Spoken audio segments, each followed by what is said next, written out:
What is up, YouTube? This is Jeremy here. Welcome to the channel. Today we got a very special video. Obviously, this is our very first review video for the channel. And today we're going to be talking about the brand new Matt Reeves' The Batman. Batman as a character holds a very special place in my heart. It was the very first superhero that I was ever introduced to as a child. So this is a big one for me. Going into the movie, full disclaimer, I did not have huge expectations for this movie, but I tried to go in with an open mind. And look, I was not disappointed. Okay, I will try not to do any spoilers for you in this video, but just in case, I will put a spoiler alert here.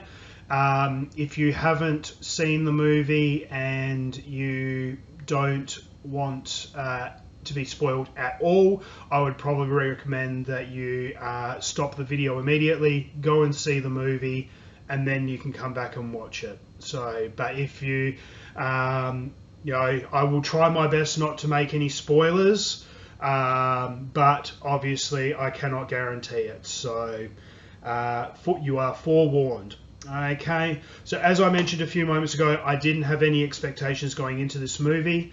It wasn't a movie that I was desperately asking for, but then again, being a Batman fan, anytime they announce a Batman movie, I will not say no.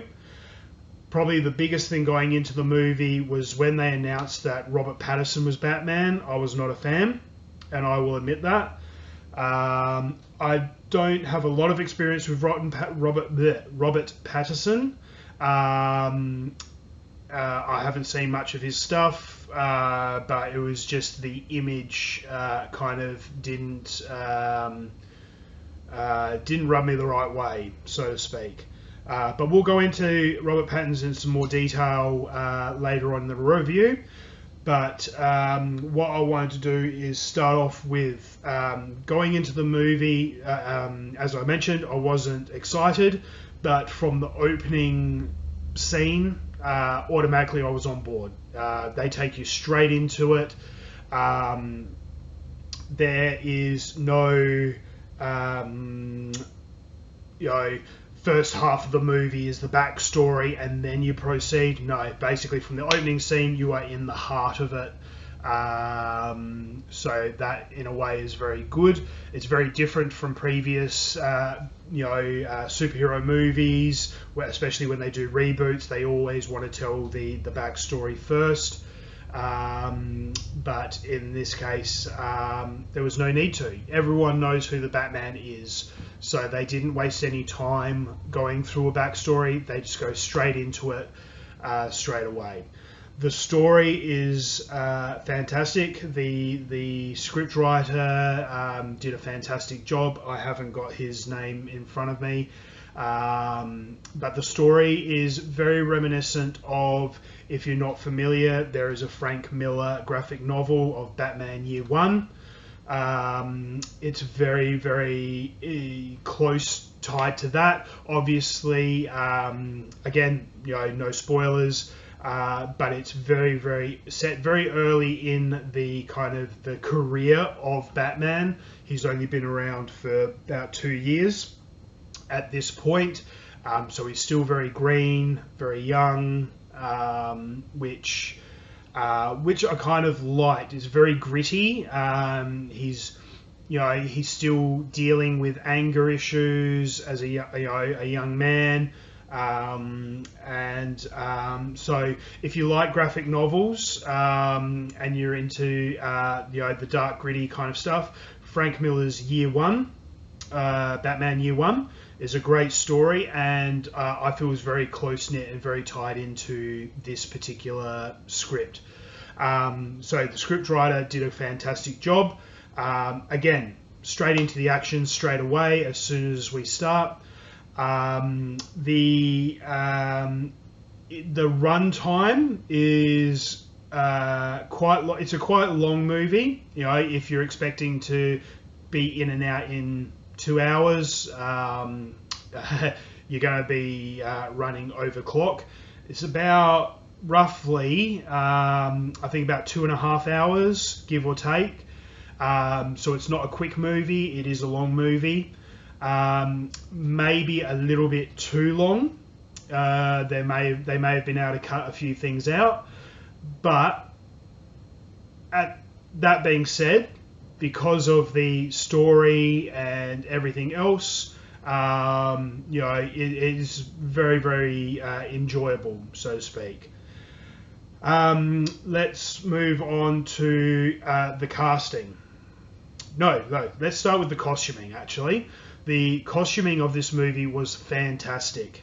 When I first saw images posted online of Matt Reeves in the bat suit on set, I wasn't very impressed. Again, it didn't look all that fantastic to me. That being said, when you see it on the big screen with all the special effects, all the lighting and all of that, it is a lot more impressive than the kind of the photos you see in the tabloids and everything else. It was very reminiscent of the Batman Arkham games, I felt. So if you're a fan of those games, you will see a lot of similarities with the Batsuit here in some ways, especially with the cowl, how it sits on the face and everything. The costuming of the other characters, like the Riddler, Selena Kyle's Catwoman, even the Penguin. The costuming was really, really detailed, very good. Also very grounded. It wasn't too crazy like some of the earlier Batman movies. Especially like Jim Carrey's The Riddler and Two-Face and all that kind of stuff. They're very, very out there costumes. This time round, it's very, very grounded. The whole story, actually, everything is very, very grounded in this movie. You can watch it and you can kind of see the links to Gotham City. That's New York. Obviously in all the stories, the comics, everything, Gotham City has always been a very New York style of city, and it's always been shot as such. That being said, the cinematography in this movie, the sets, everything, are fantastic. Again, very grounded in reality. It's very much you're watching it and you're just thinking to yourself, oh, this is like a city that we could visit. Beautiful, beautiful shots, beautiful scenery all the way through. It almost makes you kind of think Gotham would be a good place to visit if it wasn't so dingy and riddled with crime and everything else. So going back though, the costuming and everything, I gave it all a very big thumbs up. Was very impressed with that. There was nothing in there that kind of pulled me out of the movie, or kind of just didn't sit right. Everything kind of had its place and was very much meant to be there. As I said, Gotham is a character in the movie. It always has been, throughout the stories. However, you have your Batman, your Bruce Wayne, your Catwoman, or your Rogues Gallery. But Gotham City itself is a character as well, and that's very evident in this movie, and you feel that too. Another character which is synonymous with Batman is the Batmobile. The Batmobile itself is a character. I love all of the historic renditions of the Batmobile going back to the 1980s Batman with Michael Keaton. The Batmobile has always had its place in the story, and it's always had its unique look. Again, when I saw the behind the scenes kind of tabloid photos and all of that, I wasn't impressed with the Batmobile. The look of it, I thought it, it just didn't look right. It looked cheap. It looked unimpressive. But again, going into the movie, I wasn't expecting a lot. I was wrong. The second I heard the Batmobile, and you get that feeling the Batmobile is coming. The scene set it up perfectly. You hear it before you see it. I got to admit, I got a little bit choked up with the thought of, ooh, here comes the Batmobile. And the second you see it and hear it, in the full roar of the engine and everything, I was impressed. I was seriously impressed. And the other thing is, because this is like a year one Batman, as I said, he's only been doing this for a couple of years. It's very, he's very new at this. It didn't have all the kind of the bells and whistles and tech and everything. It was very raw, very, very unpolished kind of thing. It was like, spoilers. It's basically a chassis with a roll cage in it and a big engine, and that's it. It's built for battle. It's gonna get dinged up. It's gonna get battered around and everything.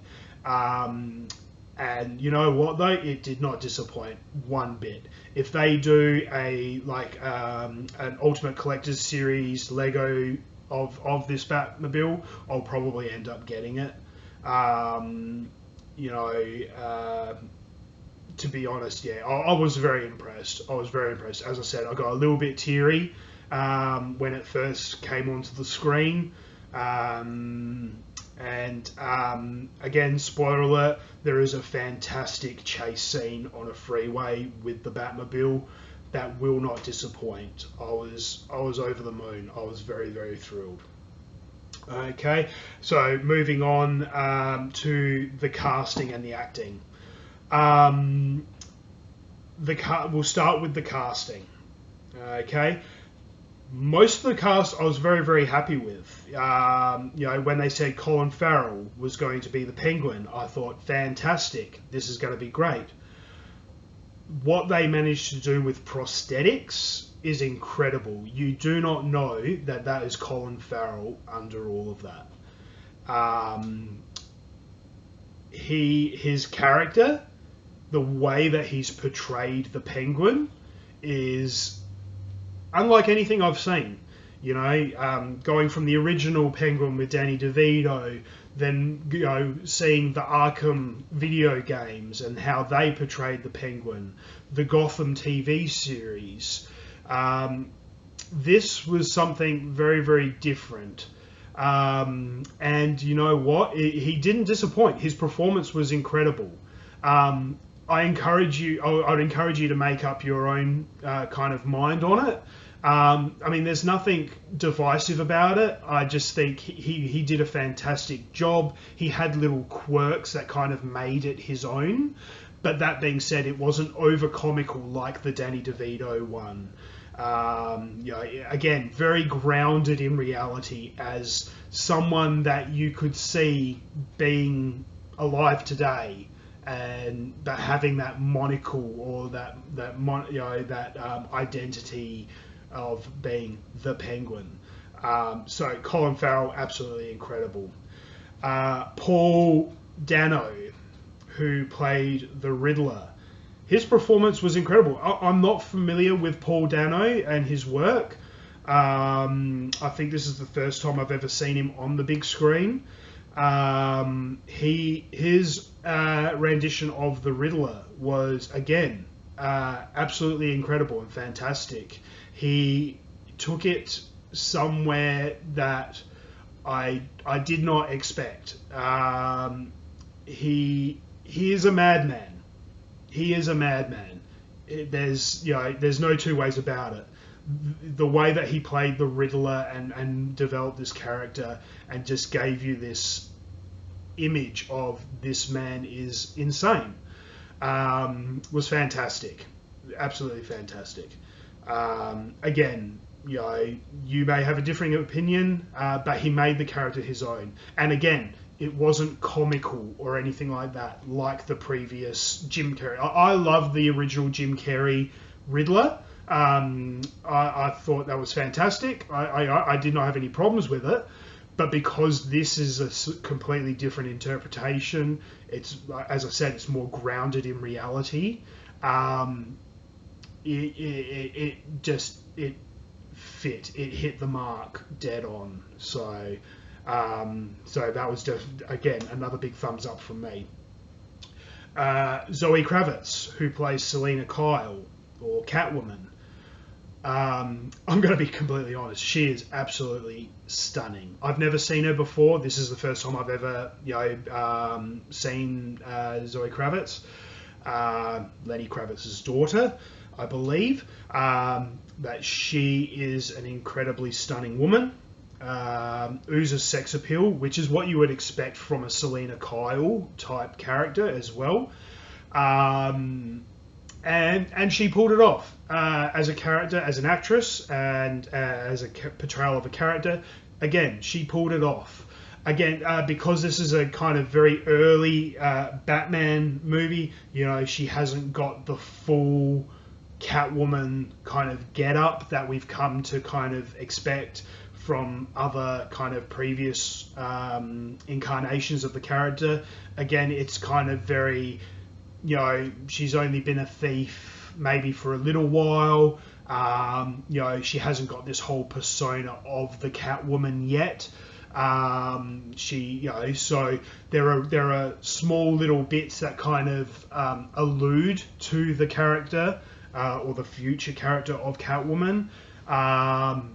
But again, everything's just very sleek and, you know, like I said, she's a thief more than anything. She's, you know, so it's all about stealth and all of that. So again, you know, costuming and her as an actress, they definitely did very, very well with that character as well. So, like I said, those are the three main kind of, I suppose, rogues gallery characters in the movie. All three did a fantastic job. Could not fault it in any way.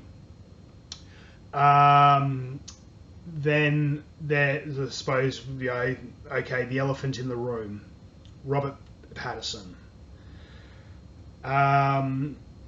So again, like when they announced him playing Batman, I wasn't thrilled. I was not thrilled.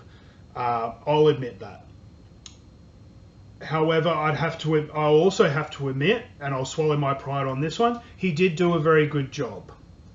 He did do a very, very good job in this movie. However, when I say that he did a very, very good job, all the times that I thought, hey, you know what, he's doing great, he was in the bat suit. You know, he was fighting someone, or he was, you know, it was all the action sequences where he is the Batman, where I thought he was doing a good job.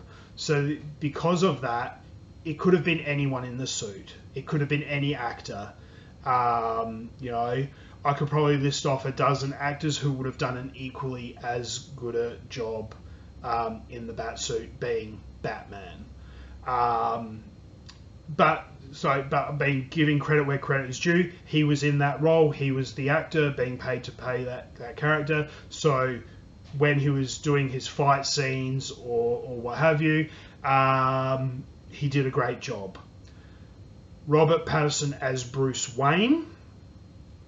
Again, I didn't buy it.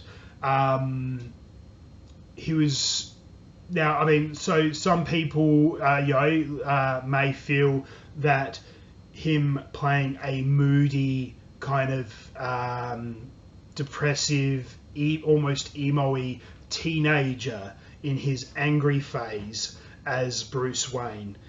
Okay, yes, he gave off that vibe, and okay, yes, he pulled it off. Okay, but again, I could list a dozen other actors that I think could have done an equally as good a job. if not a better job, as Bruce Wayne. So look, I'll give credit where credit is due. He did a decent job with what he did, but I can't help but think that you could have put someone else in the role and they would have done as equally good a job, if not better. So, that's my opinion. Everyone else out there in YouTube land, will have their opinions as well. And everyone's entitled to that. If you think he did a fantastic job, then kudos to you. That being said, I probably could have done with someone else in the role. And look, I'm interested to see what the future holds. I have heard rumours that there are going to be spin-off series on HBO that are going to link into this. So look, you never know. They may develop the character a bit more. He may, be given more time, more of an opportunity to shine and really prove himself. I'm open to being proven wrong. And if someone develops over time, I'm still open to that as well. We'll just have to wait and see what happens over the next year or two. So that's my opinion. I would encourage everyone out there to go and see the movie for themselves and form their own opinion. You may think that he's the best Batman ever. Personally, I don't believe that. I don't believe he's the best Batman ever.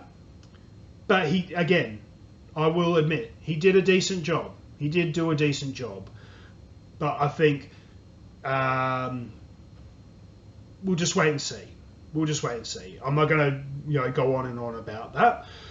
Now, so we've gone over everything. I hope I haven't provided any kind of spoilers. I don't want to spoil it. I do want everyone to go out and see this movie and make up their own mind.